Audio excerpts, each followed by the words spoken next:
হে জগতবাসী, আজ আমি শামীম আলী চিশতি আপনাদের সামনে একটি আলোচনা নিয়ে আসলাম। সেই আলোচনাটি হলো যে এই পৃথিবীতে থেকে কোন কোন সাধনাগুলো করলে মানুষ অগ্রিম খবর বলে দিতে পারবে, অগ্রিম কিছু জানতে পারবে আল্লাহর তরফ থেকে, এবং তিনি 6 মাস পরে কি হবে সেটাও সে জানবে। তাহলে কোন কোন সাধনা করলে এই জিনিসগুলো একটা মানুষের আয়ত্ত হয়? আর আল্লাহ কি বলেছে যে আমি মানুষকে শ্রেষ্ঠত্ব দান করি, কিন্তু তখনই শ্রেষ্ঠত্ব দান করি যারা আমাকে সন্তুষ্ট করে সাধনার মাধ্যমে, প্রেম ও ভক্তির মাধ্যমে। তাহলে আমি কোন দিন মারা যাব এটা কিন্তু কোরআনে খুঁজলে পাওয়া যাবে না। তাহলে আমি কোন দিন মারা যাব সেটাও আমার পক্ষে সম্ভব হবে, আপনার পক্ষেও সম্ভব হবে যে কোন দিন মারা যাবেন। তাহলে আপনি অগ্রিম বলে দিয়ে যেতে পারবেন যে আপনি এমুক দিন, এমুক দিনে, এমুক তারিখে এতটা বাজে আপনি বলে যেতে পারবেন। কেননা যেই সাধনাগুলো করলে যে আল্লাহ তাকে আয়াতদিন করে দেন। আচ্ছা, যাই হোক, আরও একটি বিষয় হলো যে আমরা এই পৃথিবীতে এসেছি, আমরা একটা কথা বলে থাকি যে আমরা মানব জাতি, আমরা শ্রেষ্ঠ। না বাবা, আমাদের কর্ম, আমাদের সাধন, আমাদের প্রেম ভক্তির মাধ্যমে, আমরা আল্লাহ ও রাসূলের প্রেমের মাধ্যমে আমরা শ্রেষ্ঠ হব। আমরা শ্রেষ্ঠ হব, এরপরে আমরা কি করব যে আল্লাহর তরফ থেকে সেই খবরগুলো পাবো। আর আল্লাহ কিন্তু নিষেধ করেনি। আর এই খবর যারা বলতে পারে তারা নিজের ইচ্ছা করে বলতে পারবে না, তবে এই সাধনাগুলো করলে আল্লাহ খুশি হয়ে তাদেরকে এই ক্ষমতা, এই সুযোগ সুবিধাটা দিয়ে দেয়। তবে দুনিয়াতে যে প্রশংসিত সে মৃত্যুর পরেও প্রশংসিত। দুনিয়াতে যে আল্লাহকে সন্তুষ্ট করল, দুনিয়াতে যে নিজের চক্ষুমান হইল, তিনি হাসরেও তিনি চক্ষুমান থাকবেন। তবে হে জগতবাসী, আজকের যে আলোচনাটি সেটি হলো যে অগ্রিম কিছু জানা, অগ্রিম কিছু জানা, অগ্রিম কিছু বলা। তাহলে কোরআন যদি আমি 500 বছরও কোরআন পাঠ করি, আমার দ্বারা সম্ভব হবে না অগ্রিম কিছু জানা, অগ্রিম কিছু বলা। কেননা যে কাগজ কোরআনের মধ্যে বলা হয়েছে তুমি এই সাধনাগুলো করো, এই কাজগুলো করো। আর আল্লাহ যে একটা কথা বলেছে যে সামাজিকভাবে মুসল্লিদের কাছে যখন আমি খবর নেই বা তাদেরকে জিজ্ঞাসা করি, তারা বলে নামাজ, রোজা, হজ, জাকাত করলেই হবে, আর কিছু লাগবে না। আর আমি বলি যে না, কোরআনে সূরা সাফফাত, সূরা ইনসিরার মধ্যে আল্লাহ বলেছে তোমরা যখনই অবসর পাও সাধনা করো। তাহলে সাধনার কথা উল্লেখ করা হয়েছে, শুধু নামাজ রোজার কথাই বলেনি।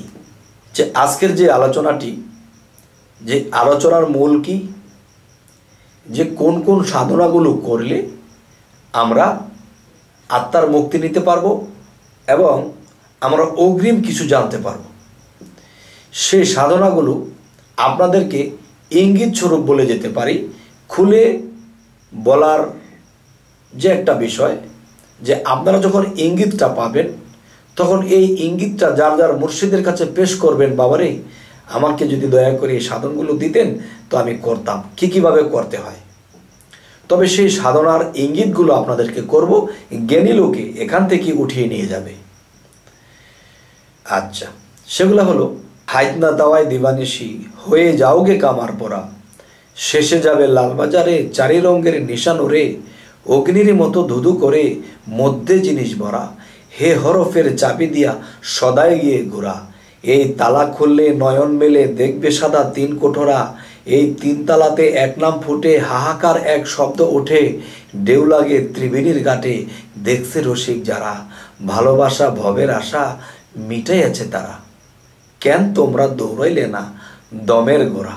তার মানে যে হাইতনা তাওয়া কি, আমি যখন সাধনা করি বা জিকির করি তখন আমি শ্বাস নিচ্ছি, আমার ফুসফুসিটা বড় হচ্ছে, শ্বাস ফেলছি, ফুসফুসিটা ছোট হচ্ছে।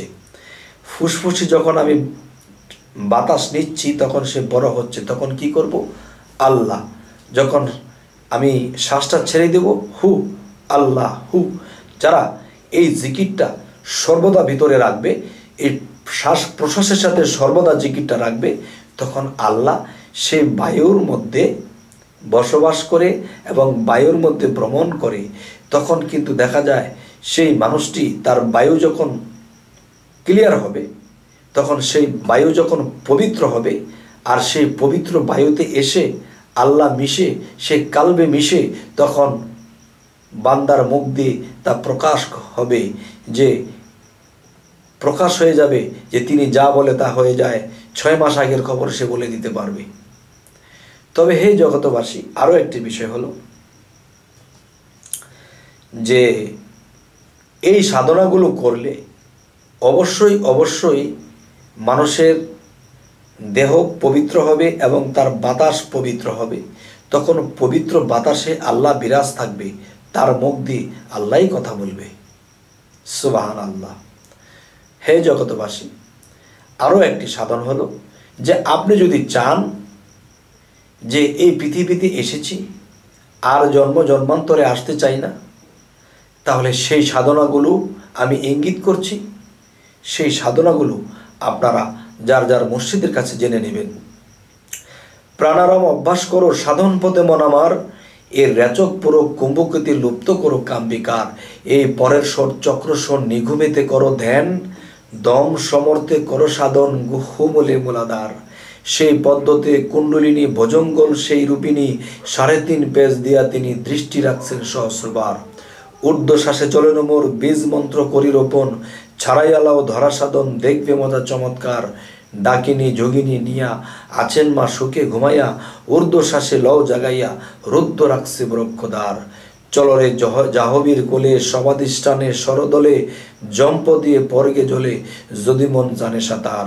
এবার স্নিগ্ধ জলে শুদ্ধ হইয়া জলের উপর আসন নিয়া, মনে পড়ে যাও চলিয়া থাকবে না অন্ধকার।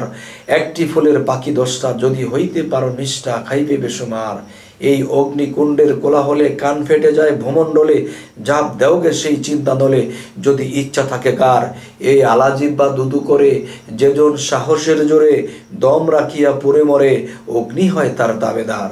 সেই অগ্নিতে হইলে দাহন হয়ে যাবে অগ্নিবাহন, কাঞ্চন বরণ হবে তার।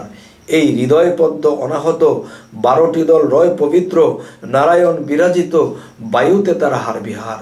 সেই পথে হইলে সাধন বায়ুর শনি করবে ভ্রমণ, পরমাত্মা হবে দর্শন পুণ্য জনমার হবে না। এই 16 দল কণ্ঠমূলে বিষদ দুঃখ পদ্ম বলে, সাধন হলে আকাশ খুলে সুখের নাহি পারাপার। এবার সুষন্নর ছিদ্র দিয়া এই দ্বিদল পদ্ম ওঠো গিয়া, এই আজ্ঞাচক্র ভেদ করিয়া করিল জাতের বিচার। সেই দেশেতে গেলে পরে মুক্ত জীব বলে তারে, ওরে জালাল অব্দি কি বলে? আমার চাচাগুরু বলেছেন, সেই দেশেতে গেলে পরে মুক্ত জীব বলে তারে, ওরে জালাল বলে যাবে সেরে জমের অনায় অধিকার।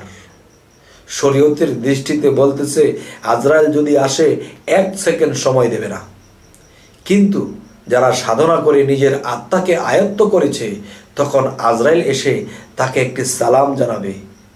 কেননা তখন তার মধ্যে দেখবে তার বায়ু পবিত্র হয়ে গেছে, তার দেহ পবিত্র হয়ে গেছে, এখানে তার আত্মার মধ্যে আল্লাহ বিলীন হয়ে আছে।